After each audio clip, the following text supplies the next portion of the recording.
स्वागतम. कोलबाड मित्रमंडळ ठाणे सर्व गणेश भक्तांचं हार्दिक स्वागत करीत आहे. आमचा लाडका बाप्पा हा दाता आहे.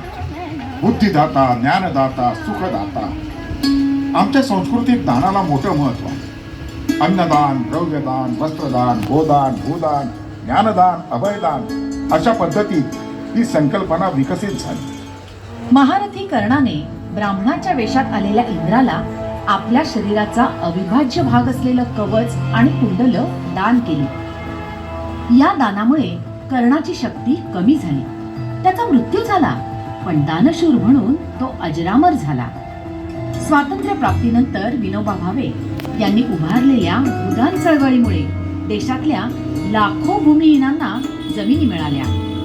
अहो, दान करण्यासाठी मोठा पैसा, अडका, संपत्ती असायलाच पाहिजे असं नाही. हवी फक्त देण्याची इच्छा दानत. समाजातल्या कुठल्याही व्यक्तीला देता येऊ शकेल अशी अनेक श्रेष्ठ दानं आहेत. ती म्हणजे रक्तदान, अवयवदान, देहदान. ईश्वराने निर्माण केलेला मानवी देह हा आपला स्वतःचा असतो. त्यावर दुसऱ्या कोणाचाही अधिकार नसतो. म्हणून आपल्या अनमोल देहासंदर्भात केलेलं कुठलंही दान सर्वश्रेष्ठ असतं आणि ते करणं फारसं कठीणही नसतं. आपल्यापैकी अनेकांनी रक्तदान केलं असेल. आपण दिलेल्या रक्तामुळे आजवर अनेकांचे प्राण वाचले असतील. रक्ताप्रमाणे जिवंतपणी आपण काही अवयवांचं दानही करू शकतो. त्यापैकी एक अवयव म्हणजे किडनी, मूत्रपिंड.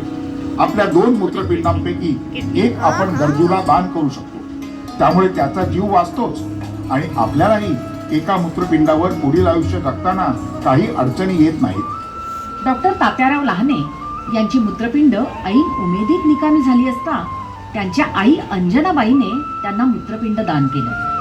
पुढे आईही दीर्घकाळ जगल्या आणि डॉक्टर लहाने यांनी त्यानंतर 30 वर्ष लाखो रुग्णांना दृष्टी मिळवून देऊन एक नवाच विक्रम प्रस्थापित केला.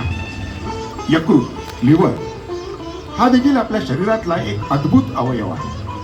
आपल्या यकृताचा काही भाग काढून तो रुग्णाच्या शरीरात प्रत्यारोपित केला की रुग्णाचे प्राण वाचतात आणि दात्याचं यकृतही काही आठवड्यातच पूर्ववत होतं.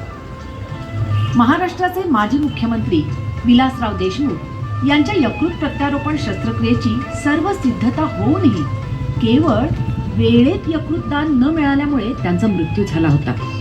यावरूनच अवयवदानाचं महत्त्व आपल्या लक्षात येईल. जिवंतपणी काही ऊती किंवा टिश्यूज दान करता येतात.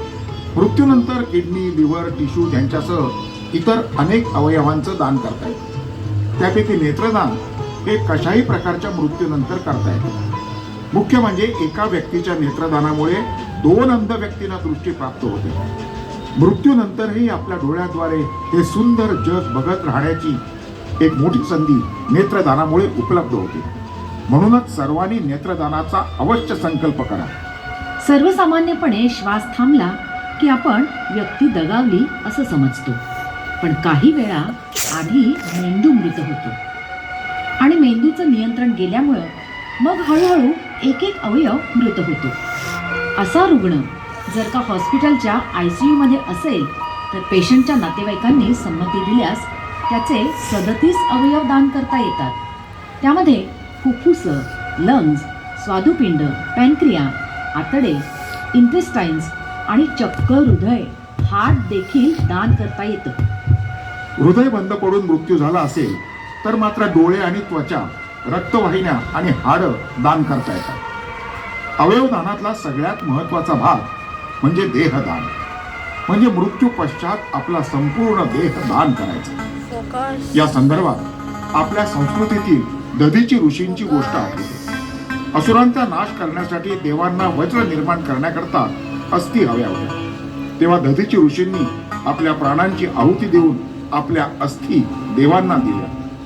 पुराण कथातून समोर आलेलं हे कदाचित पहिलं देहदान ठरावं. आपण दान केलेला देह भावी डॉक्टर्सना वैद्यक क्षेत्रातलं प्रॅक्टिकल शिक्षण देण्यास उपयुक्त ठरतो. इतकंच नाही तर वैद्यकीय संशोधनासाठी देखील आपल्या देहाची महत्त्वपूर्ण मदत होऊ शकते. या सर्व दानामध्ये मृत व्यक्तीच्या जवळच्या नातेवाईकांची भूमिका निर्णायक ठरते. दिवंगत व्यक्तीने जरी नेत्रदान वा देहदानाची इच्छा अधिकृतपणे नोंदवली असली तरीही नातेवाईकांच्या संमतीशिवाय हे दान स्वीकारलं जात नाही. उलट व्यक्तीने स्वतः नोंदणी केली नसली तरीही नातेवाईक दान करू शकतात. म्हणूनच दात्यानं आपल्या नातेवाईकांना आपली इच्छा सांगायला हवी. सर्व कुटुंबात याविषयी मोकळेपणाने चर्चा व्हायला हवी.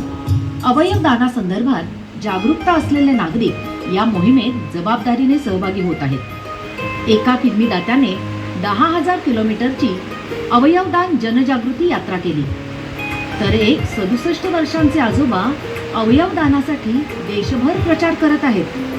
अवयवदानामुळे आज अनेक रुग्णांना जीवनदान मिळत आहे आणि त्याच्या अनेक कहाण्या आता प्रकाशित होत आहेत. तरीही देशभरात अनेक रुग्ण किडनी, यकृत, हृदय यांच्या प्रतीक्षेत आहेत. सरकारही यासाठी सकारात्मक आहे. अवयव दानाच्या मदतीसाठी आता हवाई रुग्णवाहिका उपलब्ध आहे. अवयव वेळेत पेशंटकडे पोहोचावे यासाठी विमानतळ ते हॉस्पिटल पूर्ण मोकळी मार्गिका उपलब्ध करून दिली जाते. मृत्यूनंतर आपल्या शवाची केवळ राख किंवा माती होण्यापेक्षा मानव कल्याणासाठी त्या देहाचा उपयोग व्हावा अशी विचारधारा आज समाजात रुजवण्याची गरज आहे. कवी भारा तांबे यांची एक कविता आहे. मरणात खरोखर जग जगते. जीवन आपण सगळेच जगतो, पण मरणानंतरही जगासाठी जगायचं असेल तर अवयवदान आणि देहदान याला पर्याय नाही. आमचा बाप्पा गजमुख आहे. हत्तीच्या डोक्याचं प्रत्यारोपण केल्यामुळेच बाल गणेशाचा पुनर्जन्म झाला. बाप्पा गजानन झाला. आणि म्हणूनच आज या गजाननासमोर संकल्प करूया. बाप्पा, देह नश्वर आहे, पण मरणानंतरही हा देह अक्षय अविनाशी होण्यासाठी आम्ही आजच अवयवदान आणि देहदानाचा संकल्प करीत आहोत. इतर सर्व भक्तांनाही यासाठी प्रेरणा मिळू दे अशी तुझ्या चरणी विनम्र प्रार्थना. गजवदन